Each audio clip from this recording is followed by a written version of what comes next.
చిన్న ఇంటరప్షన్ ఇక్కడ నేను అన్నది విజయోత్సవాలు ఎందుకు చేస్తున్నారు, ఏం సాధించాము, అది అది అది అది ఇందాక నేను పాత పాలన దుర్మార్గమా కాదా అంటే మీరేం చేశారు కదా, అది చెప్పుకున్నప్పుడు నేను ఏం చేశాను చెప్పడానికి వస్తుంది. అది చెప్పుకుంటాను కదా, అది చెప్పకపోతే ఎట్లా? నేను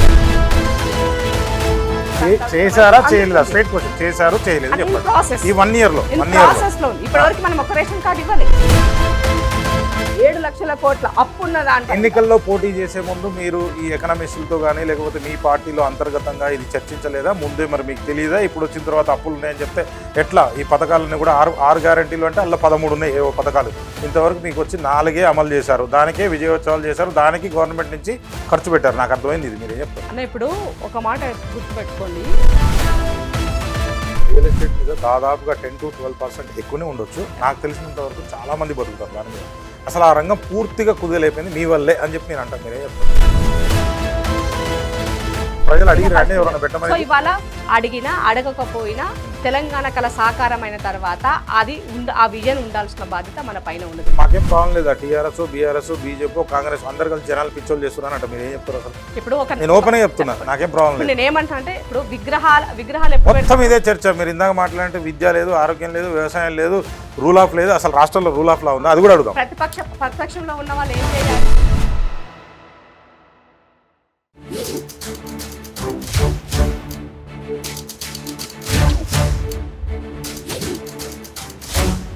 నమస్తే, welcome to BRK news. Telangana రాష్ట్రంలో అయితే విజయోత్సవాలు చాలా ఘనంగా జరిగాయి. అంటే ఒక కామన్ మ్యాన్గా నాకు అది ఎందుకు జరుగుతున్నాయి, ఏం జరుగుతున్నాయి అనేది కొంత కన్ఫ్యూషన్గా ఉంది. దానికోసమే మనతో పాటు ఈరోజు స్టూడియోలో ఉన్నారు ఇందిరా శోభన్ గారు. నమస్తే మేడం.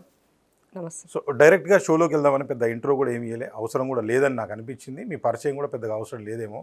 సో మేడం, ముందుగా అంటే ది కామన్ మ్యాన్ టాక్ షోలో భాగంగా బీఆర్కే న్యూస్లో ప్రజల తరఫున ముందుగా ప్రశ్న అంటే ఈ విజయోత్సవాలు అనేవి ఎందుకు చేస్తున్నారు? 1 year అయింది అంటే విజయోత్సవాలు అంటే ఏం సాధించాము మనం అని. అంటే తెలంగాణ అనేది గవర్నమెంట్ అనేది కాంగ్రెస్ ప్రభుత్వం అనేది కాదు.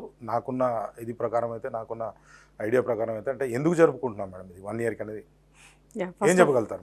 First of all BRK show, common show ఏదైతే పెట్టారో ఈ సందర్భంగా మీకు నేను కృతజ్ఞతలు తెలియజేస్తున్నా. ఎందుకంటే జర్నలిజం అయినా ప్రభుత్వం అయినా ఎప్పుడు కూడా ఆ కామన్ మ్యాన్ కోసమే పనిచేస్తుంది.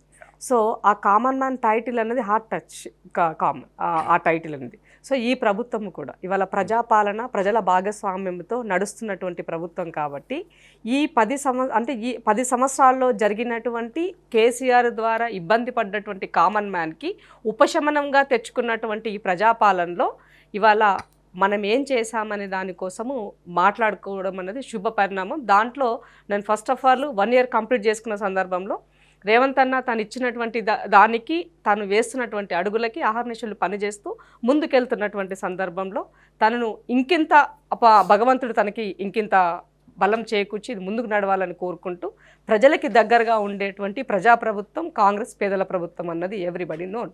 సో అయితే ఇక్కడ 10 సంవత్సరాల్లో జరిగినటువంటి దాంట్లో ఫస్ట్ ఆఫ్ ఆల్ తెలంగాణ అంటే ఒక ఆత్మగౌరవం. తెలంగాణ అనేది అందరికీ కూడా అందుబాటులో ఉండాలని తెచ్చుకున్నటువంటిది. బట్ 10 సంవత్సరాల్లో కేసీఆర్ గారు 10 సంవత్సరాల్లో అందుబాటులో లేనటువంటి పరిస్థితి, నిరంకుశత్వం, పవర్ అంతా సెంట్రిక్గా జరిగినటువంటిది, ఇవన్నీ కూడా మనం మాట్లాడుకున్నాం.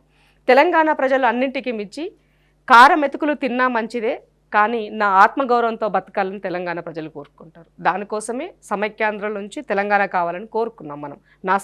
నా రాష్ట్రాన్ని నేను పాలించుకోగలను, నా నిధులు నేనే తినాలి, ఇది వేరే వాళ్ళకి కాదు అన్నది మన కాన్సెప్ట్లో నిధుల నియామకాల వైపు మనం మూవ్ అవుతూ వచ్చాం. సో కేసీఆర్ గారు 10 సంవత్సరాలలో అసలు కాసును వదిలేసి తను మళ్ళా కూడా తన ఎజెండాలను పనిచేశారన్నది ముమ్మాటికి తెలంగాణ ప్రజలు దానిని స్వీకరించి తిరిగి తిరస్కరించి వాళ్ళకి ఒక పొజిషన్ ఏంటి అన్నది ఇవాళ మనం చూస్తున్నాం. అయితే రేవంత్ అన్న ఇచ్చినటువంటి లైన్లో మీకు చెప్పదలుచుకుంది ఏంటంటే, ఫస్ట్ ఏ రోజైతే 7వ తారీఖు నాడు ప్రమాణ స్వీకారం చేశారో ఆ ప్రమాణ స్వీకారం చేసిన నాడు ఈ ప్రభుత్వానికి ప్రజలకి మధ్యన ఎలాంటి కంచెలు ఉండరాదు, ఎలాంటి అడ్డంకులు ఉండరాదు, నేను డైరెక్ట్ ప్రజలతో ముఖాముఖిలో ఉండాలని కోరుకున్నారు. కాబట్టి ఆ ప్రగతి భవన్కి ఉన్నటువంటి కంచెని తొలగించేసి స్వేచ్ఛ వాయువులు, మీరు ఈ రాష్ట్రంలో ఎప్పుడైనా ఎక్కడికైనా ఎవరితోనైనా మీరు వెళ్ళి కలవచ్చు, నేను మీతో మీ వాడిని అనేది ఫస్ట్ మెసేజ్ అక్కడ ఇచ్చారు. అక్కడ సక్సెస్, స్వేచ్ఛ, నిర్బంధం నుంచి స్వేచ్ఛ వైపుకి ఫస్ట్ సక్సెస్. రెండవది ఆత్మగౌరవం అని అంటే నాకు కనీసము నా మాట వినడానికైనా ఎవరైనా ఉన్నారా అని అంటే 100% ఏమంటారు గ్రామంలో ఉన్నట్టు వార్డు మెంబర్ దగ్గర నుంచి ఇవాళ ముఖ్యమంత్రి వరకు కూడా సమస్యను వినడానికి ఎక్కడికక్కడ ఇవాళ వాటిగా వినడానికి కావాల్సినటువంటి దర్బార్లు అయి ఉండొచ్చు, ఇవాళ పార్టీ ఆఫీస్కి సంబంధించినటువంటి దర్బార్ అయి ఉండొచ్చు, ముఖ్యమంత్రి గారు ముఖాముఖి అయి ఉండొచ్చు, మంత్రుల యొక్క ముఖాముఖిలు కూడా అయి ఉండొచ్చు. సో ఇది రెండవది మనం అచీవ్మెంట్గా చూడాల్సిన అవసరం ఉంది. ఇక సంక్షేమం అనేది ఎప్పుడూ కూడా కంటిన్యూటీ ప్రాసెస్. ఏ ప్రభుత్వం వచ్చినా కూడా తను కాన్స్టిట్యూషన్ పరంగా వచ్చినటువంటి వాటిని ప్రజలకు ఇవ్వాల్సినటువంటి బాధ్యత ప్రభుత్వాలది కాబట్టి దాంట్లో ఒకదాని తర్వాత ఒకటి అడుగులు వేస్తూ రేవంత్ అన్న ముందుకు వెళ్తాం. మేడం చిన్న ఇంటరప్షన్ ఇక్కడ. నేను అది విజయోత్సవాలు ఎందుకు చేస్తున్నారు, ఏం సాధించాము, ఇందాక మీరు ఏమన్నారంటే ఆత్మగౌరవంతో సంపాదించుకున్నాం తెలంగాణ, దాంట్లో ఏమాత్రం డౌట్ లేదు. అది కేసీఆర్ గారి పాత్ర ఉంది, మీ పాత్ర ఉంది, అందరి పాత్ర ఉంది, స్టూడెంట్స్ పాత్ర ఉంది, అందరి పాత్ర ఉంది, తెలంగాణ ప్రజల మొత్తం పాత్ర ఉంది, అది కాదనట్లేదు అని. కానీ ఏం సాధించామని గవర్నమెంట్ ఇది అసలు అఫీషియల్గా జరిపిందా, కాంగ్రెస్ పార్టీ జరిపిందా, కొంత కన్ఫ్యూజన్. కామన్ మ్యాన్గా నా ప్రశ్న, మీరు ఏం చెప్తారు? ఇప్పుడు కామన్ మ్యాన్ని భాగస్వామ్యం చేసినామని చెప్పాం. మేము మనం చేసినటువంటి కార్యక్రమాలన్నింటిలో కూడా ప్రభుత్వం ద్వారానే ప్రజలు అక్కడికి వచ్చి ఆ యొక్క వేడుకని వాళ్ళు చూశారు. ఇవాళ తెలంగాణ తల్లి విగ్రహాన్ని ఓపెన్ చేసినప్పుడు ఆ విగ్రహాన్ని చూడడం కోసము సచివాలయంలోకి ప్రజలంతా అక్కడ వచ్చి ఆ వేడుకను చూశారు. ఆ వేడుక సంబరం ఎందుకు జరిగింది? నా ఆడబిడ్డలకి ఆర్థికంగా భరోసా ఇచ్చే విధంగా వాళ్ళకి కావాల్సినటువంటి ఉచిత ప్రయాణాన్ని కల్పించారు. ఉచిత ప్రయాణం కల్పించినటువంటి దాంట్లో దాదాపు 1,9,00,000 మంది ఇవాళ ఆ యొక్క సౌకర్యాన్ని పొందారు. దానివల్ల ఒక మహిళ తను ఆ నెలలో మినిమం 1000 నుంచి 1,200 రూపాయలు బెనిఫిట్ పొందారు. అంటే కనీసం తన యొక్క ఆ ట్రాన్స్పోర్ట్ ఖర్చు తన ఇంట్లో దేనికి దానికి ఉపయోగపడుతుంది. ఓన్లీ ఉద్యోగం చేసేవాళ్ళే మాక్సిమం ఎప్పుడో ఒకసారి ఊర్లో ఎప్పుడో నెలకు 2 నెలలకు చిన్న ఎగ్జాంపుల్ చెప్తాను నేను గాజులు అమ్ముకున్నాం ఉంటది, గాజులు అమ్ముకున్నాం ఈ ఊరు నుంచి ఇంకో ఊరికి వెళ్ళాలి అని అనుకున్నప్పుడు కూరగాయలు అమ్ముకునే వాళ్ళు, పండ్లు అమ్ముకునే వాళ్ళు పొద్దున్న లేస్తే రైతు మార్కెట్కి తన పంట తీసుకెళ్లేటువంటి నా మహిళా రైతులు ఉండొచ్చు, వాళ్ళు బస్సు ఎక్కి దిగినప్పుడు అది ట్రాన్స్పోర్ట్ వాళ్ళకి డైలీ జరిగేదే కదా, అక్కడ ఆటోమేటిక్ వాళ్ళు సేవ్ అవుతున్నట్టే కదా. వాటితో పాటుగా ఇవాళ అందుకని అంటున్నా నేను, ప్రభుత్వం ఎప్పుడూ కూడా మారుమూల ప్రాంతంలో ఉన్న చిట్ట చివరిగా ఉన్నటువంటి బిలో పావర్టీ లైన్లో ఉన్నటువంటి వాళ్ళు ఏం బెనిఫిట్ పొందినారన్నదే చూస్తుంది. సో దాంట్లో ఇక్కడ సక్సెస్ అయ్యాం మనం అంటున్నాము. రాజకీయ పదవులు కోల్పోయినటువంటి అధికారం కోల్పోయిన వాళ్ళు మాత్రమే అక్కస్తో స్టేట్మెంట్ చేస్తున్నారు తప్ప నిజంగా కామన్ మ్యాన్ బెనిఫిట్ పొందిరని చెప్తున్నాను. సో ఇవాళ ఉచిత బస్సులో బెనిఫిట్ పొందినారు. అలాగే వాళ్ళకి రెండో అంశం ఏంటి? కరెంటు. మనం నిత్యం వాడేటువంటి పవర్ వల్ల ఇవాళ మన రాష్ట్రంలో దాదాపు 92 లక్షల మందికి రేషన్ కార్డులు ఉన్నాయి. బట్ ఆ రేషన్ కార్డులు ఉన్నటువంటి వాళ్ళు ఎంతమందికి బెనిఫిట్ పొందినారు ఇప్పుడు అంటే 49 లక్షల చిల్లర 50 లక్షలు అనుకోండి బెనిఫిట్ పొందినారు. అందరూ ఏం మాట్లాడుతున్నారు, మరి 92 లక్షలు రేషన్ కార్డు ఉంటే 50 లక్షలకి ఎందుకు బెనిఫిట్ పొందిన విధంగా ఉన్నారు. బట్ ఎప్పుడూ కూడా మనం గుర్తుపెట్టుకోవాల్సింది ఏంటంటే మనం కట్ ఆఫ్ 200 యూనిట్స్ ఇచ్చాం. సో మనం సిస్టానికి దాన్ని ఇచ్చినప్పుడు ఆటోమేటిక్గా 200కి కట్ అయిపోతుంది. ఆ 200 తర్వాత నీకు 1 యూనిట్ పెరిగినా కూడా అది మన లైన్లోకి రాదు. వైట్ రేషన్ కార్డు అయినప్పటికీ కూడా వాళ్ళు 200 యూనిట్స్ దాటినప్పుడు వాళ్ళు అందులోకి రారు కదా. కాబట్టి ఇందులో మనం సక్సెస్ అయ్యాం. మినిమం 200 యూనిట్స్ అంటే ఒక్క ఇంట్లో అది ఎంతమందికి ఎంత అమౌంట్, నియర్లీ 2,000 రూపీస్ అక్కడ వాళ్ళు బెనిఫిట్ పొందారు. అంటే ఇది కామన్ మ్యాన్ కి బెనిఫిట్ జరిగినట్టే కదా. ఒక్క నిమిషం అండి ఇందిరా గారు, మీరు నా డౌట్ ఏంటంటే ఇప్పుడు మీరు 4 పథకాలు ఇంప్లిమెంట్ చేశారని అయితే నాకు అర్థమవుతుంది. ఒకటి వచ్చేసి బస్సు, ఫ్రీ బస్సు కావచ్చు, సిలిండర్ కావచ్చు, లేకపోతే 10 లక్షల రూపాయలకి ఆరోగ్యశ్రీ లాంటి పథకాన్ని కూడా దాన్ని పెంచడం జరిగింది. అంతవరకు బాగానే ఉంది. అండ్ ఇవన్నీ కూడా ఏంది, రేషన్ కార్డులు కూడా గత ప్రభుత్వం ఇవ్వలేదు, ఇప్పుడు మేము అన్నీ కూడా ఇస్తామని చెప్పేసి దాదాపుగా ఒక 6 నెలలు అయింది. మరి ఇంతవరకు రేషన్ కార్డులు ఇచ్చిన దాఖలు లేవు. ప్రతిదానికి కూడా ఆధార్ కార్డుని రేషన్ కార్డుని లింక్ చేస్తామని చెప్పి ఎన్నికలకు ముందైతే మాకైతే చెప్పలేదు. కామన్గా నా క్వశ్చన్, ఏం చెప్తారు మీరు? ఇప్పుడు రేషన్ కార్డు అనే దానికి డెఫినెట్గా ప్రభుత్వం చేయాల్సిన ఫస్ట్ ప్రియారిటీ పని అది. సో గత ప్రభుత్వం తెలంగాణ వచ్చిన తర్వాత 9,65,000 అప్లికేషన్స్ వచ్చాయి. నా దగ్గర అది ఆర్టీఐ ఇన్ఫర్మేషన్ ఉంది. సో 9,65,000 అప్లికేషన్స్ వస్తే కనీసం వాటి వైపు చూసినటువంటి పరిస్థితి లేకుండా పోయింది. ఇవాళ రేషన్ కార్డులో కొత్త కార్డు ఇవ్వడానికి ఇబ్బందులు ఉన్నాయి వీళ్ళకి, కానీ ఆ కార్డులోకి ఎవరైనా చనిపోతే మాత్రం ఆటోమేటిక్గా కట్ అయిపోతుంది. అంటే ఎంత దుర్మార్గమైనటువంటి పాలన. నేను పాత పాలన దుర్మార్గమా కాదా అంటే మీరేం చేశారు కదా, అది చెప్పుకున్నప్పుడు నేను ఏం చేశానని చెప్పడానికి వస్తుంది. అది చెప్పుకుండాలి కదా, అది చెప్పకపోతే ఎట్లా? నేను మేడం ప్రజలు మ్యాండేట్ మీకు ఎందుకు ఇచ్చారు? వాళ్ళు ఏదో చేయలేదు, ఏదో లోపం ఉంది అని చెప్పి మీకు ఇచ్చారు. ఓకే, అది అగ్రీ చేద్దాం. ఇప్పుడు ప్రజాపాలనకి సంబంధించినటువంటి పెట్టిన దాంట్లో అందరు అప్లై చేసుకున్నారు, అవి స్క్రూటినీ జరుగుతున్నాయి. వాటికి సంబంధించినటువంటి దానికి ఆటోమేటిక్ గా కొద్ది రోజుల్లోనే వాటికి సంబంధించినటువంటిగా పూర్తి అవ్వబోతుంది. దీనికి సంబంధించిన దాని తాలూకా మంత్రి అయినటువంటి అటు సీతక్క కానీ, గ్రామస్థాయికి సంబంధించి ఇటు ఉత్తమన్న కానీ, వాళ్ళిద్దరూ కూడా దానికి సంబంధించిన డీటెయిల్స్ కూడా ఇచ్చున్నారు. సో త్వరలోనే కొత్త రేషన్ కార్డులు వస్తాయి. ప్రభుత్వ పథకాలు చేశారా చేయలేదా? స్ట్రైట్ క్వశ్చన్, చేశారు చేయలేదు ప్రాసెస్ ఈ 1 year లో ప్రాసెస్ లో ఉంది. ఇప్పటి వరకు మనం ఒక రేషన్ కార్డు ఇవ్వలే, ఇచ్చినామని చెప్పుకోవడం లేదు, ఇవ్వలే. బట్ కానీ అది ప్రాసెస్ లో ఉంది. మనం అధికారంలోకి వచ్చి ఎన్ని రోజులు అయిందన్నా? 1 year అయింది. 1 year లో మీరు అక్కడ గుర్తు పెట్టుకోవాలా, 6 నెలలు ఈ గత ప్రభుత్వం ఏం చేసిందో, ఎక్కడ ఏముందో, ఏం చేయాలో ప్రణాళికలు చేసుకోవడానికి 9 సంవత్సరాలకి 1 సంవత్సరానికి నేను పోల్చట్లేదు. 3 నెలలు ఎలక్షన్లకే, పార్లమెంట్ ఎలక్షన్లకే సరిపోయింది. నాకున్న సమయం ఎంత? ఇంకా 6 నెలల సమయమే కదా. ఆ 6 నెలల్లో ఒకదానికి వెనక నాకేమో ఎక్కువ, అందరికన్నా ఎక్కువ టైం ఉండదు కదా. 24 గంటల్లో ముఖ్యమంత్రి 18 గంటలు పని చేస్తున్నారు. ఇంకా పని చేయాలనుకున్నప్పుడు తనను కూడా మనం చూడాల్సిన అవసరం ఉంది కదా. తనొక్కడే పని కాదు కదా, అధికారులు పని చేయాలి, ప్రాంప్ట్ గా ఉన్నది యాజిటీస్ గా ముందుకు తీసుకెళ్ళాలి. అలాంటప్పుడు కొంచెం టైం పడుతుంది. మనము పని చేయకుండా మొద్దు నిద్రపోతున్నట్టుగా నటిస్తే తప్పు. కానీ ఈ ప్రభుత్వం మెలకువతో ఉన్నది, సమస్యల్ని పరిష్కరించడానికి సిద్ధంగా ఉన్నది, మీరు చెప్తే వినడానికి కూడా సిద్ధంగా ఉన్నది. ప్రతిపక్షంలో ఉన్న వాళ్ళకి పని ఏముంది? ఇప్పుడు వాళ్ళకి అధికారం కోల్పోయారు కాబట్టి ట్విట్టర్ ద్వారా వాడుకోవాలి, వీళ్ళు ఏమంటారు మీలాంటి ఉన్నటువంటి మీడియా వాళ్ళను మాట్లాడుకోవాలి, వీళ్ళ ద్వారా కానీ ఇప్పటి వరకు వాళ్ళు ప్రజాక్షేత్రంలోకి వెళ్ళి ఇది సమస్య మీరు ఎందుకు ఇవ్వలేదని అడిగే దమ్ముందా? ప్రతిపక్ష నాయకుడు ఇప్పటి వరకు వచ్చినాడా? నేను మీతో డైరెక్ట్ గానే మాట్లాడుతున్నాను. ఇక్కడ ఎవరు లేరు, మీరు నేను తప్ప, 1 to 1 తప్ప ఎవరు లేరు. సో ఇక్కడ ప్రాబ్లం ఏంటంటే మీరు అన్నారు ప్రజాపాలనలో ప్రజావాణి ఎక్కడుంది అంటే, ఇప్పుడు సపోజ్ నాకు కార్డు రాలేదు అంటే ఎక్కడ చెప్పుకోవాలి నేను వెళ్ళి? ప్రజావాణి ఎక్కడుంది? 2 నెలలు పెట్టారు, ఎత్తేసారు. కలెక్టరేట్ ఆఫీస్ లో ప్రజావాణి ఎవ్రీ మండే కొనసాగుతుంది.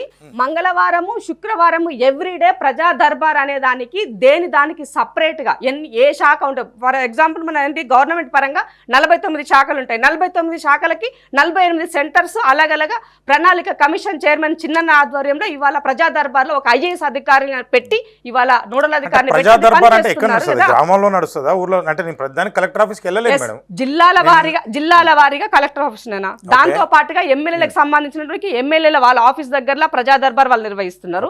At the same time party పరంగా గాంధీ భవన్ లో నిర్వహిస్తున్నారు.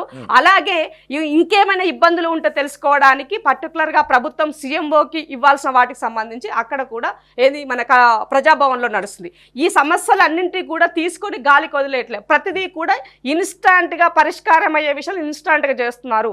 జరగనటువంటి వాటిని ఆ డిపార్ట్మెంట్లకి పంపించేసి వాటికి సంబంధించినటువంటి వాటిని ఎంక్వైరీకి ఇచ్చి అవి ఏం చేయాలో వాటి గురించి ప్రజావాణి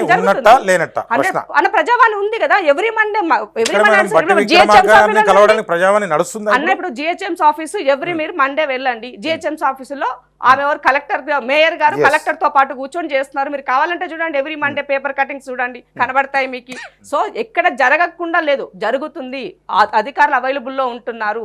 కాబట్టి ఏంటంటే గత ప్రభుత్వంలో వినడానికి ఎవరు దొరకలేదన్నా.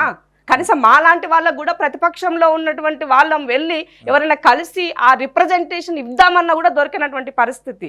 కాబట్టి కనీసం ఇవాళ ప్రజలకి వినడానికనే ఈ ప్రభుత్వం సిద్ధంగా ఉంది.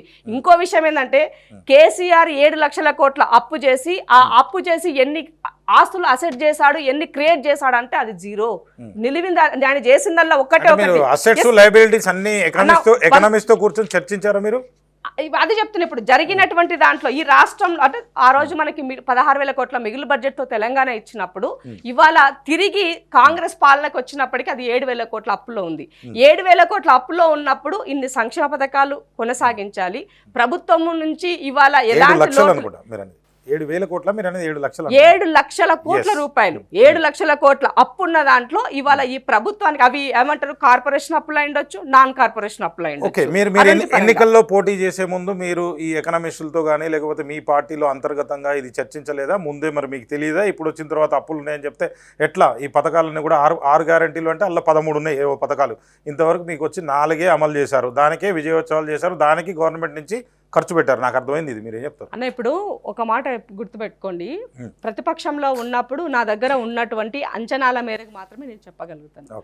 పాలక వర్గానికి వచ్చినప్పుడు నేను ఆ సీట్లో కూర్చున్నప్పుడు అసలు యాక్చువాలిటీ ఏంటి, టెక్నికల్ గా ఏముంది గ్రౌండ్ అని తెలుస్తుంది. కేసీఆర్ గారు 1,60,000 జీవోలు దాచిపెట్టారు, మీరు నమ్ముతారా?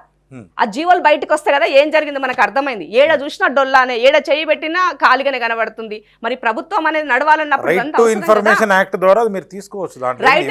ఎన్ని రైట్ ఇన్ఫర్మేషన్ యాక్ట్ ఇచ్చిరనా? ఒక్క ఫినాన్స్ సంబంధించిన ఒక్క ఇన్ఫర్మేషన్ బయటకు ఇవన్నీ నా దగ్గర ఉన్నటువంటివి ఆర్టీఐ ఏంటి, వ్యవసాయానికి సంబంధించిన ఆర్టీఐ, ఎడ్యుకేషన్ సంబంధించిన ఆర్టీఐ, తర్వాత ఇండ్లకు సంబంధించినటువంటి ఆర్టీఐ, రేషన్ కార్డులకు సంబంధించినటువంటి ఆర్టీఐ, మహిళా సంఘాలకు సంబంధించినటువంటి ఆర్టీఐ, ఇయర్ వైజ్ గా. అంటే ఇవన్నీ కూడా కేవలము వాళ్ళకి ఇబ్బంది కలగకుండా జనరల్ గా జరిగాయి మాత్రమే. అసలైనటువంటి గూడు పుట్టాన్ని ఫినాన్స్ కి సంబంధించినటువంటి మ్యాటర్కి వచ్చినప్పుడు మినిమం ఫిగర్ తెలియకుండా ఎవరు ఉండరు మేడం. ఇవాళ రేపు నాకే తెలుసు 5 లక్షలు 6 లక్షల కోట్ల అప్పు ఉందని కామన్ మ్యాన్ పిలిచి అడిగితే ఊర్లో ఎవరైనా చెప్తారు. మేమేమనుకున్నాం, జనరల్ గా జరిగినటువంటి దానిలో 4 లక్షల కోట్ల అప్పు అయి ఉండొచ్చు, దీనికి కొంత ఆస్తులు. కానీ కేసీఆర్ గారు అప్పులతో పాటుగా ఉన్న ఆస్తులను కూడా వేలం వేసి అమ్మారు.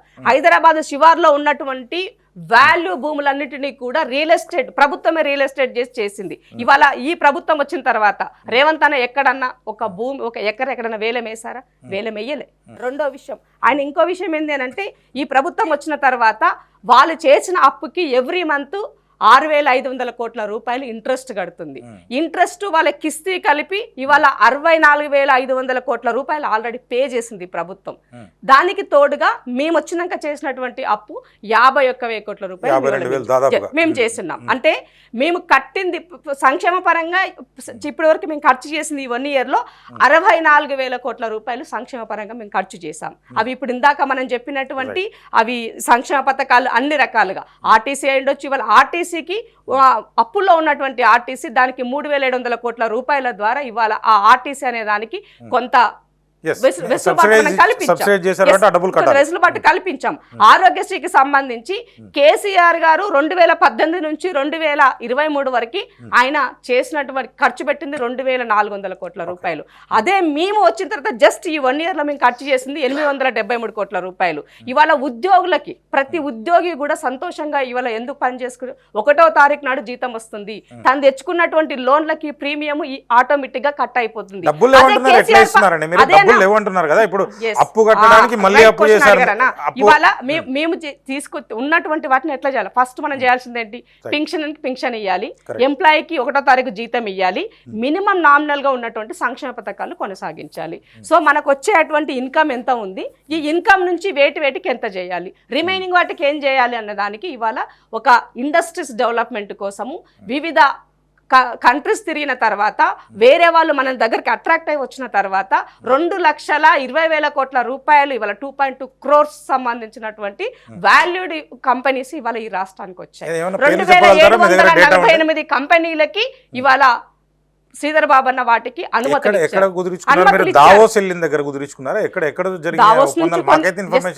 అప్పుడు ఏమంటారు, గవర్నమెంట్ ఫామ్ అయిన 2 రోజులకే దావోస్ వెళ్ళారు, అక్కడ కొన్ని చేశారు, అమెరికా వెళ్ళారు. తర్వాత రీసెంట్ గా ఏంటి మన దుబాయ్ కి వెళ్ళినటువంటి సందర్భం మనం చూసాం. తర్వాత ఇక్కడికి వచ్చినటువంటి వాళ్ళని ఇక్కడ ఆహ్వానించడం జరిగింది.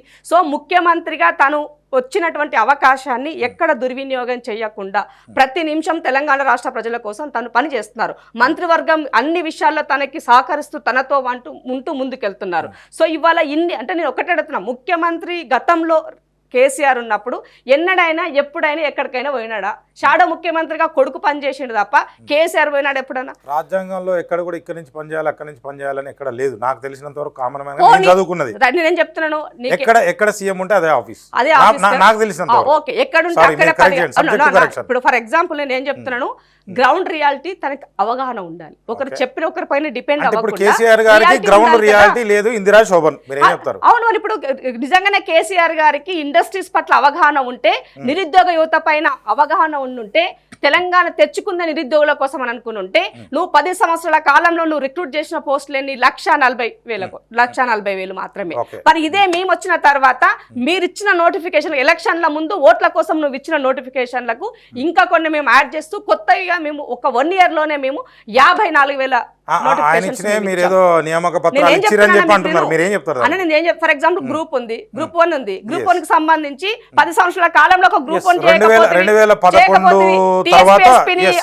లీకేజ్ లకు ఇస్తేవి దాని వల్ల మేము వచ్చినాక దాన్ని సరి చేసినాం కదా, దాన్ని సరి చేసి దానికి సంబంధించిన ఇంకా కొన్ని పోస్టులు వాటికి యాడ్ చేసి అందులో ఉన్నటువంటి అవకతవకలను కూడా ఎలాంటి ఇబ్బందులు లేకుండా కోర్టుకు వెళ్ళి ఇబ్బంది పడకుండా చాలా నీట్ గా ఒక్కసారి ఒక నోటిఫికేషన్ ఇస్తే మీరు ఎన్ని అడ్డంకులు వచ్చినా ఎదుర్కొని గ్రూప్ 1 ఇవన్నీ కూడా సక్సెస్ చేశారు, 50,000 ఇచ్చారు, చాలా మంచిది. కాంగ్రెస్ 2,50,000 జాబులు మేము వచ్చిన అధికారంలోకి వచ్చినటువంటి 6 నెలల నుంచి సంవత్సర కాలం లోపలనే మేము ఇస్తామన్నారు, ఇచ్చిన 50,000 అది కూడా గత ప్రభుత్వమే వాళ్ళ ఖాతాలో వేసుకుంటుంది, దానికి మీరేం చెప్తారు? గతంలో స్టేట్మెంట్లనా నిరుద్యోగ తెలంగాణ, ఇవాళ స్కూల్కి పోయే పోరగాలు బడికి పోయి వాళ్ళు టాయిలెట్ పోవాలంటే నీళ్లు తాగాలనా, నీళ్లు తాగితే టాయిలెట్ వస్తుందమన్న ఆగమనే పరిస్థితి. ఉద్యోగి రిటైర్డ్ అయినాడు, మాకు పైసలే ఇస్తలేరు, మేము రిటైర్డ్ అయ్యి ఏం లాభము, ఇవి వాళ్ళ స్టేట్మెంట్. ఇగో మన తెలంగాణ ఇగో ఇట్లా ఉన్నది, తెలంగాణ రాకముందుకు బలిదానాలు చేసుకున్నాం, తెలంగాణ వచ్చినాక కూడా బలిదానం చేసుకున్నాం, ఇది కేసీఆర్ పాలనలో తెలంగాణ. ఇక జ్వరం వస్తే దవాఖానకు పోతే ఇప్పుడు కనీసం మినిమం చూసినటువంటి పరిస్థితి లేదు, ఇది గతంలో ఉన్నటువంటి సిచ్యువేషన్. ఇక వీటన్నిటికీ కారణం ఏది అని అంటే ఆయన కట్టిన పెద్ద ఊబి కాళేశ్వరం గుదిబండ. ఈ గుదిబండ ఒక్కటి ఆయన ముందు పెట్టుకోవడం ద్వారా అన్ని పైసలు తీసుకెళ్లి బొక్కల పోసినావు. ఈ బొక్కల పోసి అసలైనటువంటి మా కామన్ మ్యాన్కి నువ్వేం ఇయ్యలేకపోయినావు. కామన్ మ్యాన్కి ఇవ్వాల్సింది ప్రభుత్వము విద్య, వైద్యం.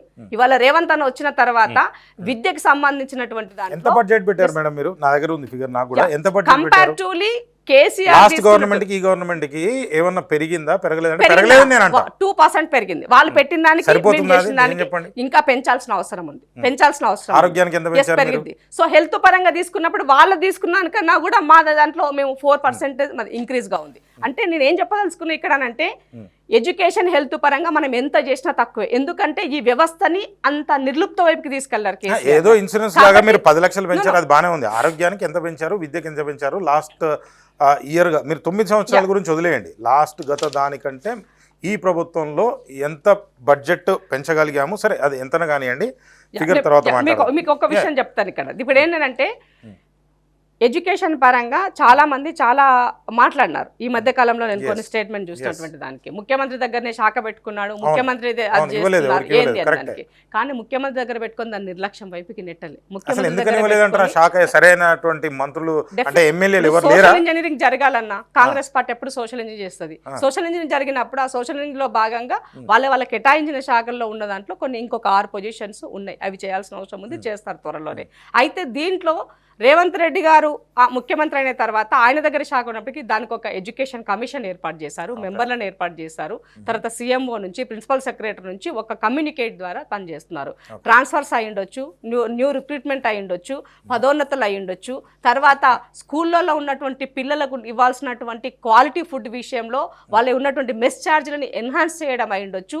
ఇట్లాంటివి చాలా విషయాలైనా రిఫార్మ్ చేసి ముందుకు తీసుకెళ్లారు. ఇంకా చాలా విషయాలు ఆశాజనకంగా 1 year లో లేదని అయితే నేను కామన్ గా చెప్పగలను. అంటే అగ్రికల్చర్ ని తీసుకుంటే మీరు ఒక్క రైతుకు సంబంధించినటువంటి భరోసానో బంధు అది అంటే మీరు పేరు మార్చుకున్నారనుకోండి, ఆ ఒక్క అప్పులు ఉన్నాయని చెప్పి 2 లక్షల పథకానికి సంబంధించి కొంతవరకు అది కూడా పూర్తిగా ఏం కాలేదు, ఒక 21,000 కోట్లు ఏమో ఇచ్చినట్టున్నారు మీరు, అది తప్ప ఇంకేం చేశారు మీరు రైతులు? ఇప్పుడు ఒక విషయం చెప్తాను, అగ్రికల్చర్ కి సంబంధించి కేసీఆర్ గారు రుణమాఫీ తప్ప చెప్పండి మీరు.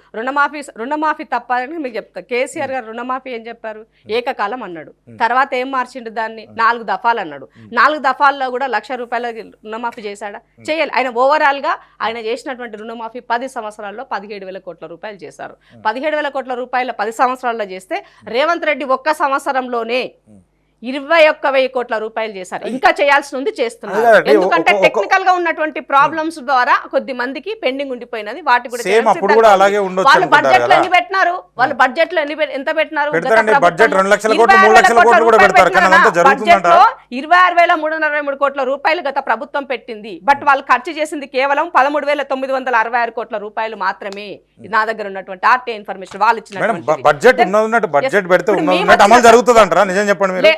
3 లక్షల కోట్లు పెట్టాం బడ్జెట్ అనుకోండి, జరుగుతుందా? బడ్జెట్ లో కనీసం 60, 70, 80% అన్న ఖర్చు అవ్వాలి. 20-30% ఖర్చు పెట్టినప్పుడు బడ్జెట్ పెట్టడం ఎందుకు అంటే నేను అసెంబ్లీ ఖర్చు ఎందుకు పైసలు పర్ డే 6 లక్షల రూపాయలు 6 కోట్ల రూపాయలు పర్ డే అదెందుకు వేస్ట్ కదా. మీరు కూడా ఇయ్యలేనప్పుడు హామీలు ఎందుకు పెట్టడం అని చెప్పి నేను కూడా అంటున్నా. మీరేం చెప్తారు? ఇప్పుడు మేము రైతులకు సంబంధించి వ్యవసాయానికి సంబంధించి ఈ ఒక్క సంవత్సరంలోనే 54,248 కోట్ల రూపాయలు మేము ఖర్చు చేసాం. అది రుణమాఫీ అయి ఉండొచ్చు, మా పార్లమెంట్ ఎలక్షన్లకు ముందు మేము చేసిన రైతు బంధు 7,660 కోట్లు అయి ఉండొచ్చు, పండినటువంటి సన్నొడ్లకి బోనస్ గా ఇచ్చినటువంటి 1,500 రూపాయలు ఇచ్చారా మీరు? ఒక వడ్లకు తప్ప మిగిలిన వాటికి ఇయ్యలేదు మరి, అది ఒక్క పంటే ఉందంటారా మీరు?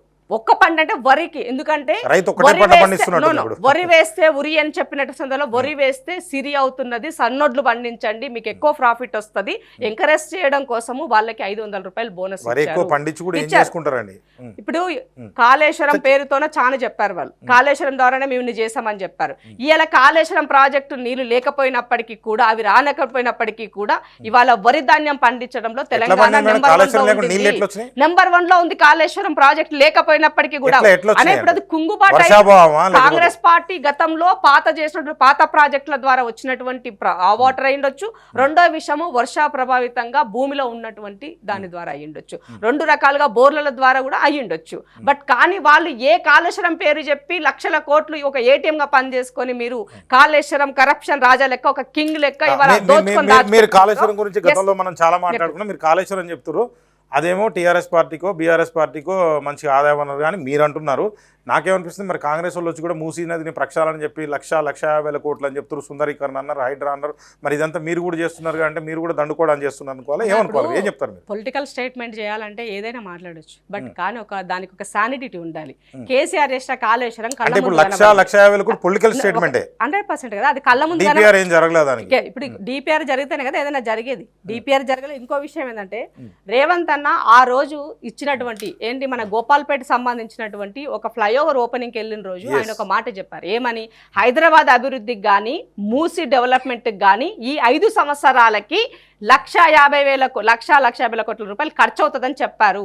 దానిని పట్టుకొని రేవంత్ రెడ్డి ఓన్లీ మూసీకే 1,50,000 అన్నాడు. మొత్తం దోచిపెట్టాలనుకుంటున్నాడు, దీంట్లో దాచుకోవాలనుకుంటున్నాడు. ఎందుకంటే ఆ గుణం అదే కదా, వాళ్ళు దాచుకున్న నేచర్ ఉన్నటువంటి వాళ్ళు కాబట్టి మిగతా వాళ్ళు కూడా అట్లానే ఉంటారని వాళ్ళు కోరుకుంటున్నారు. కానీ ప్రజల భాగస్వామ్యంతో ఏర్పడినటువంటి ఈ ప్రభుత్వంలో ప్రజలకి అకౌంటబిలిటీగా ఉండే బాధ్యత మాది, ఈ ప్రజలకి రెస్పాన్సిబిలిటీగా ఉండే బాధ్యత మాది. దాని నుంచి తప్పించుకొని పోవాలనుకోవట్లే. కేసీఆర్ అధికారం ఉంటే అధికారం అనుభవిస్తే, అధికారం లేకపోతే ప్రతిపక్ష పాత్ర పోషించకుండా ఫామ్ హౌస్కే పరిమితమైన అనుకున్న క్యారెక్టర్ రేవంత్ రెడ్డిది కాదు. కాబట్టి ఇవాళ ఈ ప్రజలకు సమాధానం చెప్పాల్సినటువంటి ఒక బాధ్యతాయుతమైనటువంటి పౌరునిగా, ఒక మిడిల్ క్లాస్ ఫ్యామిలీ నుంచి ఒక పాలమూరు బిడ్డగా ఆయన ఎదిగినటువంటి విధానంలో ఒక ముఖ్యమంత్రిగా ఇవాళ ఈ ప్రజల కోసం తన లైఫ్ ని సాక్రిఫై చేస్తూ పని చేస్తున్నారు.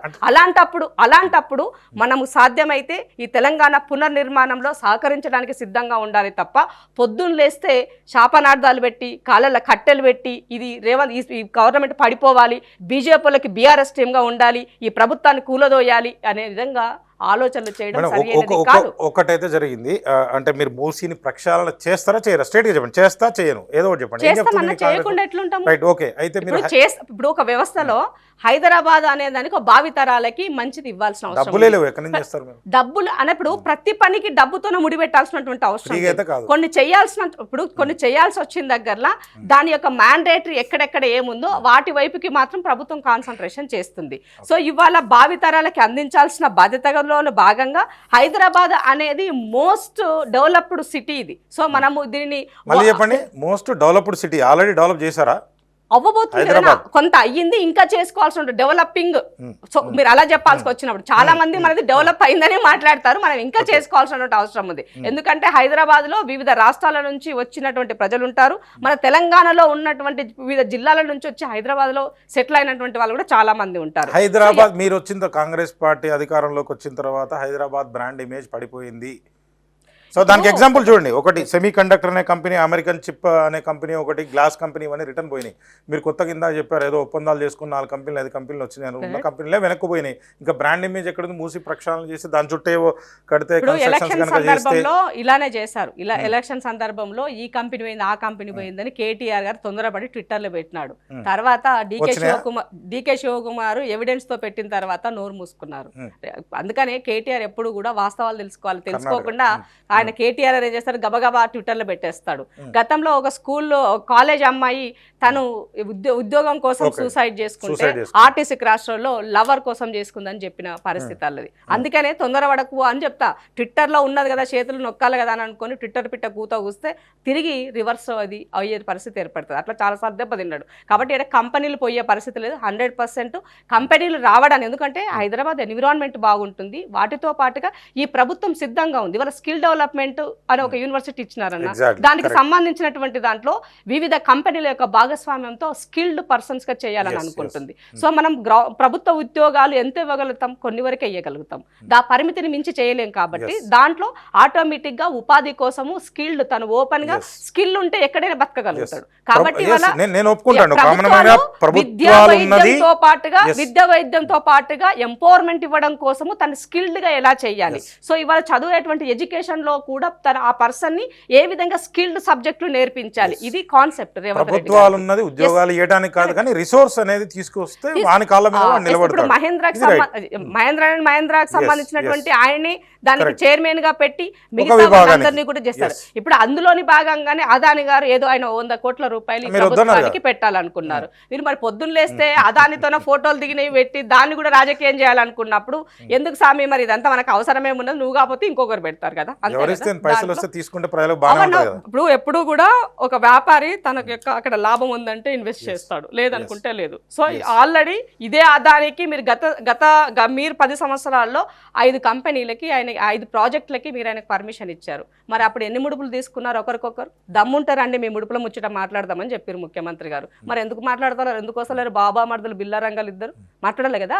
దీన్ని డీటెయిల్ గా ఇంకొంచెం తర్వాత మాట్లాడదాం మేడం. దీనికన్నా ముందు అంటే హైడ్రాతో హైదరాబాద్ రియల్ ఎస్టేట్ కావచ్చు, మన స్టేట్ మొత్తం కూడా కుదేలైపోయింది. సో దీనికి సంబంధించి హైడ్రాని ఎందుకు తీసుకొచ్చారో కొంత కన్ఫ్యూజన్ మాకు కూడా ఉంది.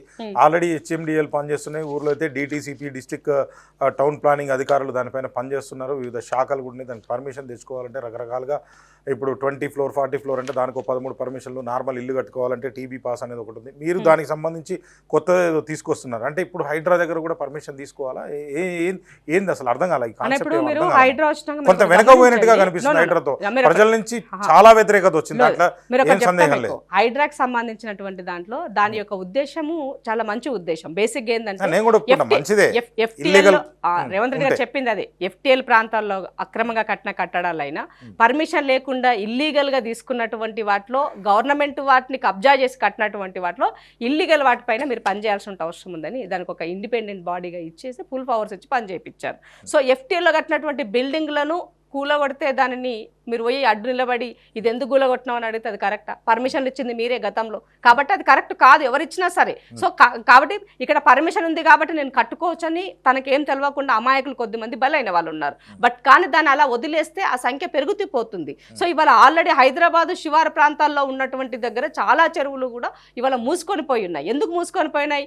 ఇక్కడ ఈ అక్రమ కట్టడాలు వెలిసడం ద్వారా, వచ్చే నీళ్ళు రాకపోవడం ద్వారా ఆటోమేటిక్గా అవి పెరిగాయి. సో ఇవాళ సుప్రీంకోర్టు జడ్జిమెంట్ ప్రకారం, సుప్రీంకోర్టు ఇచ్చిన గైడ్ లైన్స్ ప్రకారంగా అక్రమ కట్టడాలను కూల్చివేయడానికి పర్మిషన్ అవసరం లేదని ఉండింది. కాబట్టి ఇవాళ ఆ పని వాళ్ళు చేస్తున్నారు.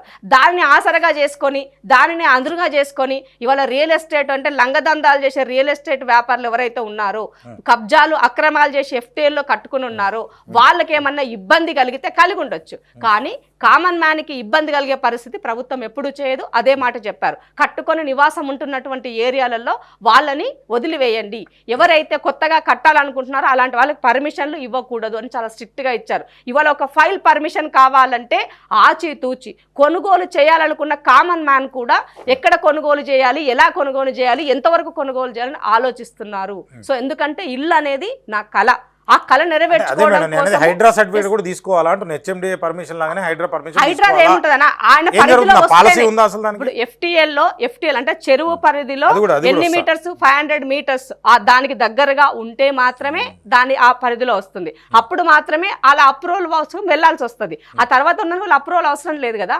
FTL పరిధిలో ఏవైతే ఉంటాయో అవి మాత్రమే హైడ్రాకి వస్తాయి. సో అలాంటప్పుడు వెళ్ళాల్సిన అవసరం మేడం, లేదు. మీరు అది ఉందా లేదా ఇందాక అనేది నుంచి cross check బఫర్ జోన్ చేసుకుంటారు. FTL అంటున్నారు. నాకున్న సమాచారం ప్రకారం ఒక కామన్ మ్యాన్ గా నాకే ఉంది సమాచారం, ఒక 55 చెరువులకు మించి హైదరాబాద్లో అసలు FTL బఫర్ జోన్ అనేది డిఫైన్ చేయలేదు. మీరు ఏం చెప్తారు? ఇప్పుడు అన్న ఒకటి చెప్తాను నేను, కొత్తగా కట్టే వాటిపైన ఎక్కువ కాన్సన్ట్రేషన్ ఉంటుంది. ఆల్రెడీ అసలు FTL బఫర్ జోన్ డిఫైన్ చేసి లేదు మేడం, నేనే అంటున్నా. మీరు ఏం చెప్తారు? డిఫైన్ లేకుండా ఎందుకుంటుందా? డెఫినేషన్ 55 డెఫినేషన్ వేరు మేడం.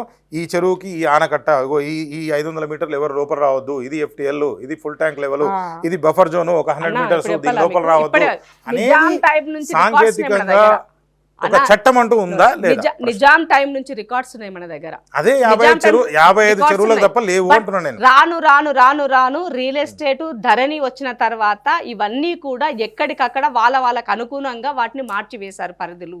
కాబట్టి ఇవాళ ఆ పరిధినంతా సెటరైట్ చేసుకోవాల్సిన బాధ్యత ఇవాళ ప్రభుత్వం పైన ఉన్నది. ప్రజలు కాపాల్సిన బాధ్యత ఉంది. కాబట్టి ఆ దిశగా మూవ్ ఆన్ అవుతుంది. ఇవాళ కేసీఆర్ గారు పేదోలకు ఒక ఇల్లు కట్టియాలంటే ఇచ్చే పరిస్థితిలో లేడు ఆయన. కేసీఆర్ 10 సంవత్సరాల్లో నేను డబుల్ బెడ్రూమ్ ఇల్లు ఇస్తా అని హైదరాబాద్ ప్రజలకి నమ్మబలికి ఓట్లు తీసుకొని ఇల్లు వాళ్ళు గెలిచిన తర్వాత కనీసము 1,00,000 ఇండ్లు ఇస్తా అని చెప్పినాడు. హైదరాబాద్ పరిధిలో 1,00,000 ఇండ్లు ఇచ్చిండు. హైదరాబాద్ పరిధిలో ఎక్కడైనా మీరు చూసారా? అక్కడ ఇక్కడో ఏమంటారు పబ్లిసిటీ కోసము 4 ఇండ్లు కట్టారు. ఇప్పుడు వాళ్ళు ఇంకో మాట ఏం చెప్పింది కేసీఆర్, 5 లక్షల ఇల్లు కట్టకపోతే నీకు జాగా ఉంటే నీకు నేను 5 లక్షల రూపాయలు ఇస్తానని చెప్పాడు. ఇదే కేసీఆర్ గారు అసెంబ్లీలో ఏం చెప్పారు? మళ్ళీ నేను 5 లక్షలు ఇస్తా అని చెప్పలే, 3 లక్షలు ఇస్తా అని మాట మార్చినారు. ఇంత దౌర్భాగ్య పరిస్థితి ఉంటుంది ఎక్కడైనా? మేనిఫెస్టోలో పెట్టేది ఒకటి, నువ్వు చెప్పేది ఒకటి.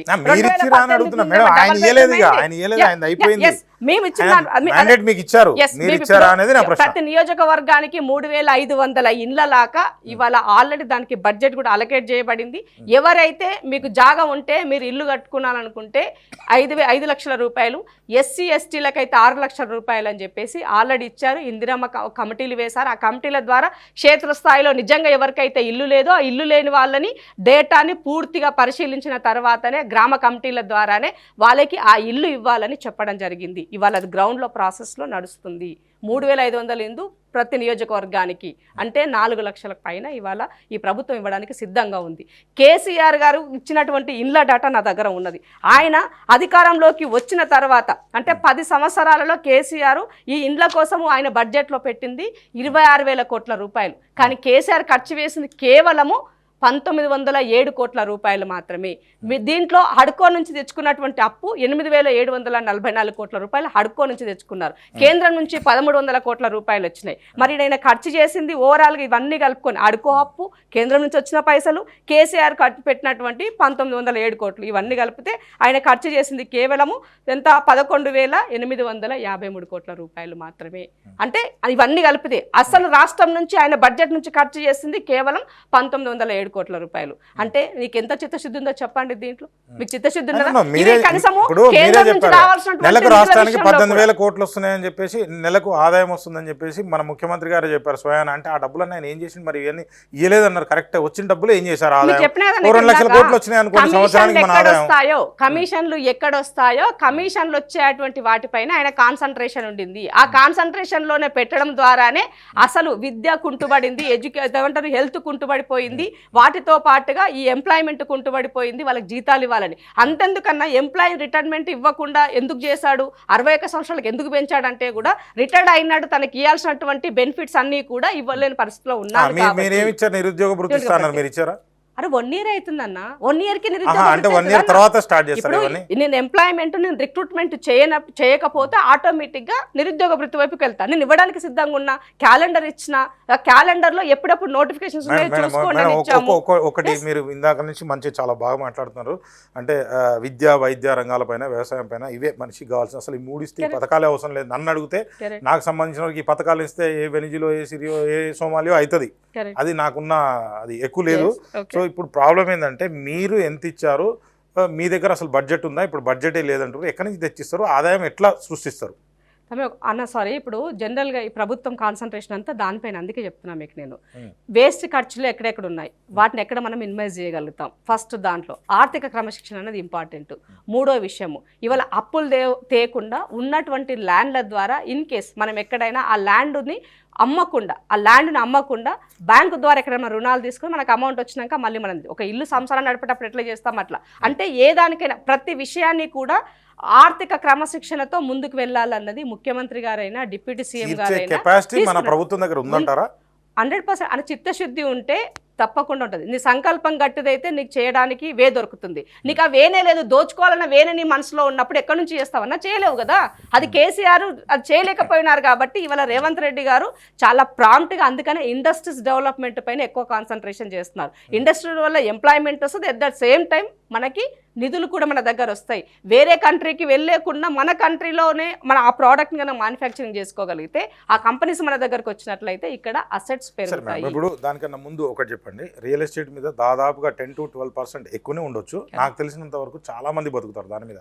అసలు ఆ రంగం పూర్తిగా కుదేలైపోయింది మీ వల్లే అని చెప్పి నేను అంటా, మీరే చెప్తారు? అన్న ఒకటి గుర్తుపెట్టుకోవాలా, నేను ఒక కామన్ ఉమెన్ని, ఎప్పుడు నేను కామన్ మ్యాన్ గురించి ఆలోచిస్తాను. కామన్ ఉమెన్ని ఈ రాష్ట్రంలో 10 సంవత్సరాల కాలంలో కేసీఆర్ వచ్చిన తర్వాత ఎక్కడైనా ఒక గజం భూమి కొనే పరిస్థితి ఉందా? కామన్ మ్యాన్ భూమి కొనే ఆలోచించడానికన్నా కనీసం తను సిద్ధపడడానికి ఉన్నాడా? అంటే రేట్లు పెంచిరంటారా? మరి అంతే కదా.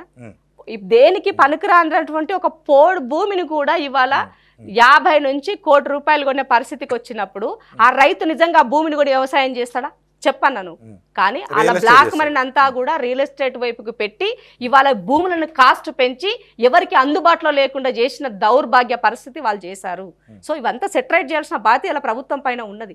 కాంగ్రెస్ పార్టీ అంటే అంత అల్లటప్పు ప్రభుత్వం కాదన్న, దానికి ఒక విజన్ ఉంటుంది. ఇన్ని సంవత్సరాల తన రాజకీయ భాగస్వామ్యంతో తను చేసినటువంటి తప్పులను ఇవాళ తన యొక్క అనుభవంతో ఈ ప్రభుత్వాన్ని ఎట్లా ముందుకు తీసుకెళ్ళాలి, భావితరాలకు ఏ విధంగా ఉండాలి, దీంట్లో మిడిల్ క్లాస్ పీపుల్ని ఏ విధంగా మనం ప్రొటెక్ట్ చేసుకోవాలనే ఒక విజన్ ఉంది మాకి. ఆ విజన్ లో భాగంగానే ఒక్కొక్కటి ప్రక్షాళన చేస్తున్నారు. డెఫినెట్ గా మూవ్ ఆన్ అవుతాయి. రియల్ ఎస్టేట్ చేసేటువంటి దాంట్లో నిజంగా రియల్ ఎస్టేట్ చేసే వ్యాపారులు అంటే అప్పు లేకుండా వాళ్ళ తనతో ఉన్న డబ్బుతో చేసే వాళ్ళకి ఎలాంటి ఇబ్బంది లేదు. ఎక్కడైనా వాళ్ళు ఇన్వెస్ట్మెంట్ ట్రాన్సాక్షన్ పడిపోతే గవర్నమెంట్ అదే అర్థమవుతుంది. కానీ కొంత ప్రక్షాళన జరగాల్సిన అవసరం ఉంది. సాచురేషన్ వైపుకి వెళ్ళిపోయింది. సాచురేషన్ వెళ్ళిపోయినటువంటి అంశాన్ని మనం దాన్ని స్టడీ చేయాల్సిన అవసరం ఉంది. ప్రక్షాళన అంటే 20,000 రూపాయల గజం ఉన్న భూమిని తీసుకొచ్చి 5,000 ఏమైనా చేయగలుగుతారా మీరు? అట్లాంటిది సాధ్యమవుతుంది అసలు? అట్లా అని ఇప్పుడు ఒకటి చెప్తా మీకు, నేను అంటే కామన్ మ్యాన్ కోసం నేను కొనాలనుకున్నా, నా జీతం ₹1,00,000 అనుకోండి, వాడు 50,000 పెట్టి ఒక అపార్ట్మెంట్ కొంటాడు, 50,000 పెట్టి ఫ్యామిలీ పోషించుకుంటే ఈ రోజుల్లో అది నిజంగా చెప్పాలంటే అది మిడిల్ క్లాసే. ₹1,00,000 వచ్చేటోళ్ళు కూడా మిడిల్ క్లాసే, మీరు ఒప్పుకోవాల్సిందే, తప్పదు. ఇంకా ₹20,000 గజం కొనలేడు, దాన్ని 5,000కు వస్తే కొందాం అనుకో, మీరు చేస్తారా? ఇప్పుడు మనది లివింగ్ లైఫ్ కాస్ట్ పెరిగింది, దాని తగ్గట్టుగానే మన యొక్క లైఫ్ స్టైల్ వే కూడా పెరిగింది. అలాగని చెప్పేసి మనం బంగారు ఏమంటారు ముద్దలు తినాం కదా, అన్నమే తింటాం. అన్నం తినాలంటే ఏం చేయాలి? భూమిని కాపాడుకోవాలి, వ్యవసాయం చేసేటువంటి రైతన్నను కాపాడుకోవాలి. అంటే ఆ భూమి అనేది రైతన్నకు అందుబాటులో ఉండాలి. కాంక్రీట్ జంగల్ వైపు కాదు కదా మనం వెళ్లాల్సింది. సో ఆల్రెడీ హైదరాబాద్ శివార్లో కూరగాయలు పువ్వులు పండే దగ్గరలో ఇవాళ మొత్తం కాంక్రీట్ జంగల్ అయిపోయింది. సో ఇవాళ అది సాచురేషన్ వైపుకి వెళ్ళిపోతుంది. అది మనకు ప్రమాదమైనటువంటి విషయం. కాబట్టి ఇవాళ మిద్దెల మీద పంటలు పండించుకున్న పరిస్థితులకు వచ్చేసే పరిస్థితులు వచ్చాయి.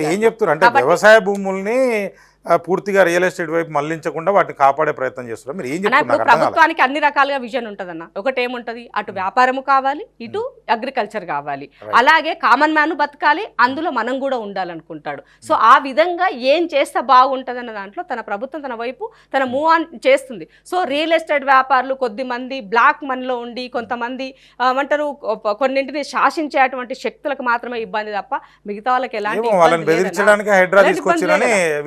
నా ఇంటర్వ్యూలో చెప్పారు. మీరేం చెప్తారు? అంటే దేనికి బెదిరించాలా? నువ్వు తప్పు చేస్తా నువ్వు బెదిరుతావు. నువ్వు తప్పు చేసినావా అయితే మరి నువ్వు తప్పే కదా ఈ సొసైటీలా. నువ్వు జెన్యూన్ అయితే నీకెందుకు భయం అని అడుగుతున్నా. అయ్యేలాకపోతే రేపు అమ్ముకుంటావు. భూమి ఎక్కడ పోదు కదా, అక్కడే ఉంటది కదా. నువ్వు కబ్జా చేసి ఉంటనో, ఇల్లీగల్ భూమిని నువ్వు లీగలైజ్ చేసుకుని రియల్ ఎస్టేట్ వెంచర్ చేస్తానో నువ్వు భయపడతావు. మరి అట్లాంటి వాళ్ళు భయపడిపోయి మరి ముఖ్యమంత్రి గారికి సరెండర్ అయినారేమో. సార్ మేము ఇట్లా అయి ఉన్నాము మమ్మల్ని కాపాడుని అడుగున్నారేమో, అందుకని వాళ్ళు అలాంటి వాళ్ళు మరి వి ప్రకాశ్ అన్న కాడికి వచ్చి ఉంటారేమో వాళ్ళు. కానీ ఈ ప్రభుత్వం ఉన్నది నువ్వైనా నేనైనా కామన్ మ్యాన్ గురించి ఆలోచిస్తాం. ఇవాళ ఇది అందరికి అందుబాటులో ఉండాలని మనం మీరు కోరుకుంటాం. ఇప్పటిదాకా చెప్పిన కూడా ఒక్కొక్కటి తర్వాత ఇప్పుడు బ్రీఫ్గా జరిగింది, ఒక్కొక్కటి వివరంగా తీసుకునే ప్రయత్నం చేద్దాం మేడం. అంటే ఇప్పుడు దానికన్నా ముందుగా అసలు అంటే నిన్నటి వరకు కూడా మీరు విజయోత్సవాలు నడిపారు, తెలంగాణ తల్లిని విగ్రహాన్ని కూడా ఆవిష్కరించారు, అదేవిధంగా జయ జయ కేతనం రాష్ట్ర గీతాన్ని కూడా మీరు అది అంటే గవర్నమెంట్ పరంగా రిలీజ్ చేసినట్టే ఖచ్చితంగా. అంటే ఒక మాట అండి, ఇక్కడ జరిగింది ఏంటంటే అంటే 9 సంవత్సరాల నుంచి ఆయన చేయలేదు కాబట్టి ఏదో స్పేస్ దొరికింది, ఒక బ్రాండ్ ఇమేజ్ కాంగ్రెస్ ఏదో క్రియేట్ చేసుకోవడానికి చేస్తున్నారని అనుకోవచ్చా? దీన్ని నిజంగానే ఎంత అవసరం ఉంది, ఆత్మగౌరవం అనేది అది వాడారు, అది తప్ప ఇంకోటి ఏమైనా చెప్పగలుగుతారా? దీంట్లో కవులు కళాకారులకు సంబంధించి ఒక కమిటీ కూడా వేసినట్టుంది, వాళ్ళ మాట కూడా నాకు పేర్లొద్దు, వాళ్ళతో నేను మాట్లాడాను కూడా, వాళ్ళ మాట వినకుండా మీ గవర్నమెంట్లోనే మీ ముఖ్యమంత్రి గారే వన్ సైడ్ అంటే డిసిషన్ తీసుకొని దీనంతా కూడా చేసినట్టుగా కనబడుతుంది. మీరేం చెప్తారు? ఇప్పుడు ఫస్ట్ ఏంటి, రోజు టీవీలో రచ్చ ఇదే నడుస్తుంది, దాని కంక్లూజన్ ఇప్పుడు తెలంగాణ తల్లి విగ్రహం పెట్టుకోవాల్సిన బాధ్యత కేసీఆర్ పైన ఉండింది. 10 సంవత్సరాలు ఆయన పాలనలో ఉన్నారు కాబట్టి ఆయన తెలంగాణ ప్రజలపైన కూడా ఉందని చెప్పాలి. అది ఆయన చేయలేకపోయినా, ప్రజలకు ఉన్నదన్న పెట్టాలి అని. కానీ ఇప్పుడు కేసీఆర్ వినాలి కదా, ముఖ్యమంత్రిగా ఆయన కదా ఉన్నది, ఆయన ఇంటే కదా మనం చెప్పడానికి మన గోడు. సో ఇవాళ అడిగినా అడగకపోయినా తెలంగాణ కళ సాకారమైన తర్వాత అది ఆ విజన్ ఉండాల్సిన బాధ్యత మన పైన ఉన్నది, భావితరాలకు చెప్పాల్సిన అవసరం ఉండింది.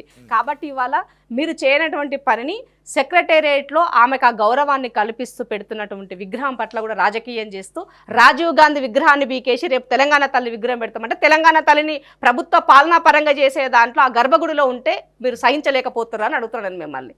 దాన్ని అవసరమేమో వచ్చింది మీకు? మీరు ఆ బొమ్మ చూసారు, ఆ బొమ్మ చూసిన తర్వాత ఎక్కడైనా దాన్ని చెప్పలేదండి, ఉన్న కిరీటాన్ని తీసేసారండి, బొమ్మ వద్దని ఎవరు ఏం చెప్పాలి. దానిపైన కూడా ఫుల్ కామెంట్ ట్రోల్ నడుస్తా ఉంది కదా, చూస్తున్నారు కదా మీరు, 4-5 రోజుల నుంచి అదే నడుస్తుంది. కాంగ్రెస్ తల్లి అది కాంగ్రెస్ తల్లి అని మాట్లాడుతారు. కాంగ్రెస్ తల్లి ఎట్లయితది?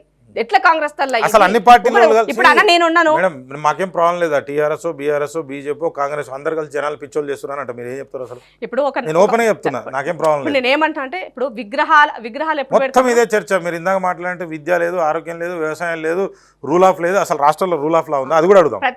ప్రతిపక్షంలో ఉన్న వాళ్ళు ఏం చేయాలి? బాధ్యతాయుతంగా ఉండి ఈ విద్యా వ్యవస్థలో ఈ లోపాలు ఉన్నాయి ఎత్తి చూపిస్తూ ఒక అధికారి దగ్గరికి వెళ్ళి వాటి దగ్గర ఒక రిప్రజెంటేషన్ ఇస్తూ ఇది మీరు సరి చేయండి అని చెప్పాలి. ఆ పని మీరు ఎప్పుడైనా చేసిరా? హరీష్ రావు గారిని కేటీఆర్ చేయలే. రెండో విషయం, హెల్త్ పరంగా మేము చేసినటువంటి దాంట్లో మీకు ఎక్కడైనా ఇబ్బంది కలిగినప్పుడు ఈ రకమైనటువంటి ప్రక్షాళనలో ఇది పొరపాటు జరిగింది, ఇది మీరు చేయండి అని చెప్పినారా? చేయలే.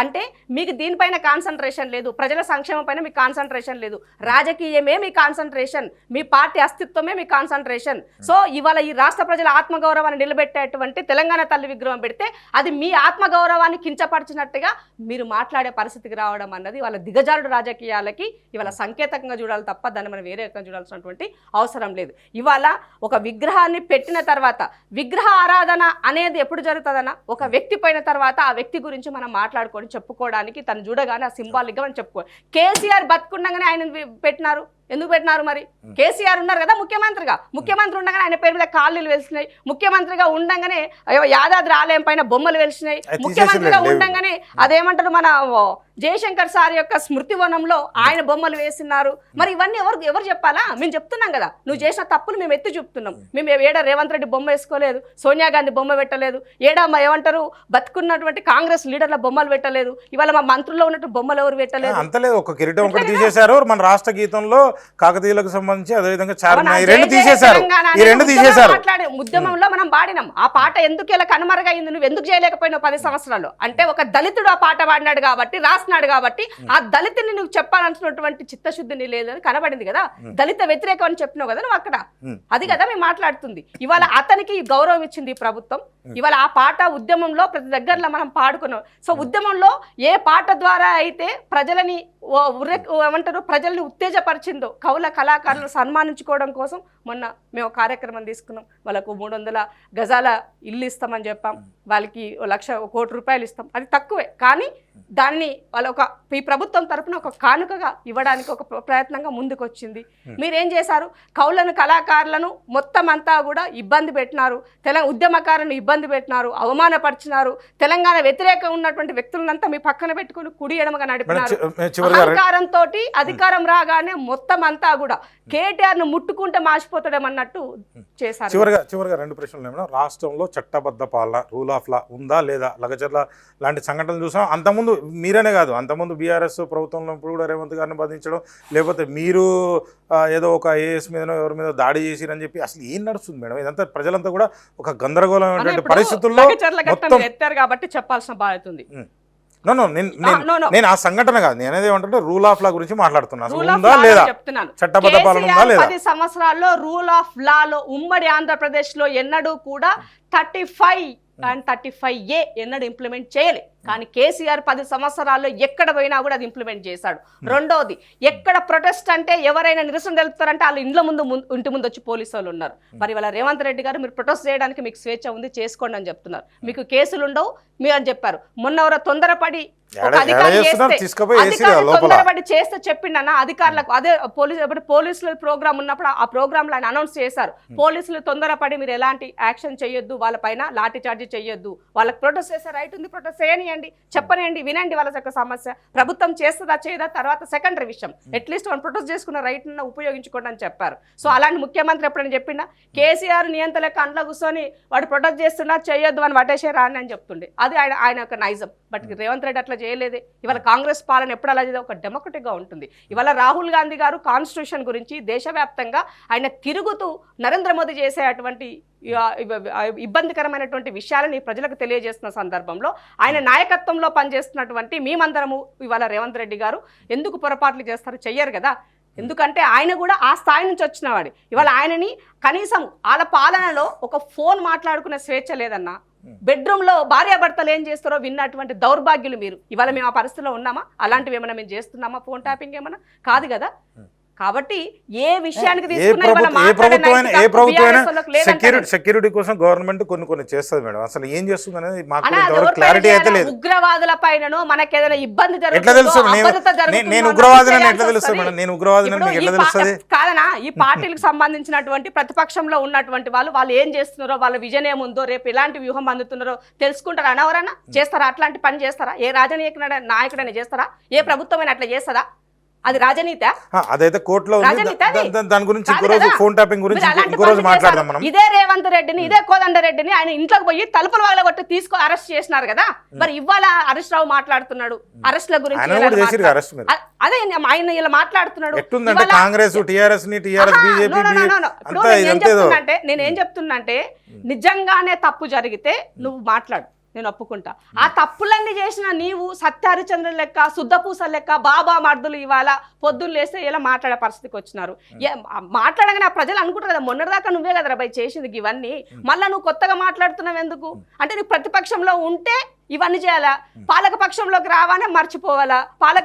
ఉద్యమంలో నువ్వేం అనుభవించినావో తెలంగాణ వచ్చిన తర్వాత ఒక విజన్ వైపుకి ఈ రాష్ట్రం ఇలా ఉంది అని 10 రాష్ట్రాలకు మనము దానిని ఆదర్శంగా ఉండే విధంగా మన నిర్ణయాలు ఉండాలి. కేసీఆర్కి అవకాశం వచ్చింది, కానీ కేసీఆర్ ఎక్కడ ఉపయోగించుకోలే. ఒక అహంకారం అనేటువంటి ఒకే ఒక్క దానికోసం కేసీఆర్ గారు 10 సంవత్సరాలు తెలంగాణ రాష్ట్ర ప్రజలను ఆగం పట్టించింది. కాబట్టి తెలంగాణ ప్రజలు 2023 డిసెంబర్ 3 తారీఖు నాడు వాళ్ళు ఇచ్చినటువంటి తీర్పులో 4 కోట్ల ప్రజలకి, అంటే నలుగురి యొక్క పవర్ ని వీకి 4 కోట్ల ప్రజలు పొందిండ్రని చెప్పాల్సిన అవసరం ఉంది. రైట్ మేడం, చివరిగా అంటే దీన్ని డీటెయిల్ గా చేసే ప్రయత్నం, చివరిగా జమిలీ ఎన్నికల పైన మీ అభిప్రాయం చెప్పగలుగుతారు? ఈరోజు పార్లమెంట్ లో దాని గురించి కూడా మాట్లాడబోతున్నారు అనుకుంటా రాహుల్ గాంధీ గారు. కానీ ఏం చెప్తారు, ఇది మంచిదా కాదా? అన్న 2 రకాలుగా ఉంటుంది. జమిలీ అనేది అంటే దేశవ్యాప్తంగా ఒకసారి ఎన్నిక జరగడము మంచి శుభ పరిణామంగా చూడాలి. ఎందుకంటే ఖర్చు కానీ రాహుల్ గాంధీ గారు వ్యతిరేకిస్తున్నారు, అందుకే మీకు అనలైజ్ చేస్తున్నాను నేను దీన్ని. సో అంటే ఒకేసారి జరగడం మంచిది, కానీ అది ఎప్పుడు జరగాలి? వాటన్నింటికి మనం సిద్ధమైనప్పుడు జరగాలి. ఇవాళ ఈ దేశంలో ఒక రాష్ట్రంలో ఎన్నికలు జరిగాయి సంవత్సరం అవుతుంది, ఒక రాష్ట్రంలో ఎన్నికలు జరిగి 2 సంవత్సరాలు అవుతుంది. వాళ్ళకు ప్రజలు ఇచ్చినటువంటి మ్యాండేట్ ని లాక్కొని మళ్ళీ నీకు ఎలక్షన్ వైపుకి వెళ్తా అని చెప్పడం అన్నది సరైనది కాదు కదా. దానిని కాన్స్టిట్యూషన్ పరంగా యాక్సెప్ట్ చేయాలి కదా ఎక్కడ మనము. సో ఇవాళ నీకు కావాలనుకున్న దగ్గరలో నీకు కావాల్సిన వాటి పెడుతున్నావు. ఇవాళ ఈ దేశంలో కులగణన జరగాలని రాహుల్ గాంధీ అడుగుతున్నారు, మరి ఎందుకో చర్చ పెట్టవు? పెట్టు చర్చ. నువ్వు బీసీ బిడ్డవు కదా, ప్రధానమంత్రి చర్చకు పెట్టు. ఈ తెలంగాణ రాష్ట్రంలో ఇవాళ ఒక ఏమంటారు హిస్టారికల్ డిసిషన్ తీసుకొని ఈ తెలంగాణ రాష్ట్రంలో జనగణన జరుగుతున్నది. మరి అది చేయి. దేశవ్యాప్తంగా మీ మీద రుణమాఫీ చేసినాం, దేశవ్యాప్తంగా రుణమాఫీ చేయి. అట్లాంటి వాటిపైన అనబెట్టు దేశవ్యాప్తంగా ఒకే విద్య ఉండాలి, అందరికీ విద్య అందాలి, అందరికీ ఉచిత విద్య ఉండాలి, ఇది పెట్టు పాలసీ. దేశవ్యాప్తంగా ఇవాళ ఎవడు కూడా తాగొద్దు ఊగొద్దు దీనిని ఏమంటారు మద్యపాన నిషేధం చేస్తున్నది ఒక మంచి నిర్ణయం చేయి, ఎందుకు అవి చేయవు అట్లాంటివి. అట్లా వద్దు, రాజకీయంగా మనమే పవర్లో ఉండాలి, మనం తప్ప ఎవడు పవర్లు ఉండకూడదు అనేది నరేంద్ర మోదీ అమిత్ షా యొక్క కుట్ర. ఆ కుట్రలోని భాగంగానే ఇవన్నీ చేస్తున్నారు వాళ్ళు. సో ప్రాక్టికల్ గా దగ్గరగా ఉన్నటువంటి గురించి మనం ఆలోచించాలి తప్ప కేవలము అలాంటి వాళ్ళకి ఎవరు ఇప్పుడు ప్రాంతీయ మొన్న నడ్డా మాట్లాడుతూ చెప్పారు, ప్రాంతీయ పార్టీల బలహీనతనే కాంగ్రెస్ యొక్క బలం అని చెప్తున్నారు. ఎవరు బలహీనత ఎవరు బలంగా ఉన్నారో తెలియదు ఈ సమాజంలో. ఈ రాష్ట్రంలో కేసీఆర్ వల్ల మీరు బెనిఫిట్ పడుతున్నారు, పక్క రాష్ట్రంలో జగన్ వల్ల మీరు పడ్డారు. స్టార్టింగ్ లో ప్రాంతీయ పార్టీతోనే దోస్తాన్ చేస్తావు, నీకు అధికారం రాగానే వాళ్ళని దొక్కేస్తావు, కథం అయిపోయింది. ఆ పార్టీ ఖతమయ్యే పరిస్థితికి వస్తుంది. ఇవాళ మహారాష్ట్రతో పొత్తులో పోయినావు, ఏం చేసినావు? మహారాష్ట్రలో ఉద్ధవ్ ఠాక్రే పార్టీని ఏం చేసినావు? ఇవాళ శరద్ పవార్ పార్టీని ఏం చేసినావు? పార్టీ పెట్టినే పార్టీ కదా అని చెప్పేసి ఆ పార్టీలో పనిచేసిన వాళ్ళకి నాయకత్వ లక్షణాలు ఇచ్చినావు. అది మీరు కదా చేస్తుంది. దేశవ్యాప్తంగా 8-9 రాష్ట్రాలలో ఏం చెప్తారు అంటే ఏం చెప్పదలుచుకున్నారు? ప్రాంతీయ పార్టీలన్నీ కూడా నిర్వీర్యం చేసే కార్యక్రమం ఇది అంటారా? మీరు ఏం చెప్తారు ఫైనల్? ప్రాంతీయ పార్టీ ఉండాలా వద్దా? కాంగ్రెస్ పార్టీ ఏం చెప్తారు? ఇప్పుడు ఒక జాతీయ పార్టీగా కాంగ్రెస్ పార్టీ ఏం చెప్తానంటే నేషనల్ పార్టీలకు ఎప్పుడూ కూడా ఒక నేషనల్ విజన్ వైపు పనిచేస్తాయి. ప్రాంతీయ పార్టీలు వాళ్ళ పర్సనల్ గా ఉన్నటువంటి ఎజెండా పైన వాళ్ళు పనిచేస్తారు. సో అట్లాంటప్పుడు ప్రజలకి ఎప్పుడూ కూడా రెండూ ఉండాలి, బ్యాలెన్స్డ్ అనేది ఉండాలి. అప్పుడు మాత్రమే ఏమంటారు చెక్ అండ్ పవర్ వైపుకి మనకి బ్యాలెన్స్ అనేది జరుగుతుంది. అది మనం ప్రాంతీయ పార్టీలు ఉండొద్దు పెట్టకూడదు అనేది డెమోక్రటిక్ కంట్రీలో మనం చెప్పడానికి మనకు ఆ రైట్ లేదు. కాబట్టి వాళ్ళు చేసేటువంటి పనులను విజన్, ఫర్ ఎగ్జాంపుల్ కేసీఆర్ ఉన్నాడు, ఒక 10 సంవత్సరాలు పాలన చేస్తేనే దేశవ్యాప్తంగా అత్యంత సంపన్న అయ్యి వివిధ రాష్ట్రాలలో డబ్బులు ఖర్చు పెట్టి ఎలక్షన్లకు వెళ్ళే పరిస్థితికి ఆయన వెళ్ళిండనంటే ఆలోచించండి, మీరు ఇమాజిన్ చేయండి ఒకసారి. వీళ్ళని ఎవరు కాపాడుతున్నారు? మోదీయే కాపాడుతున్నాడు.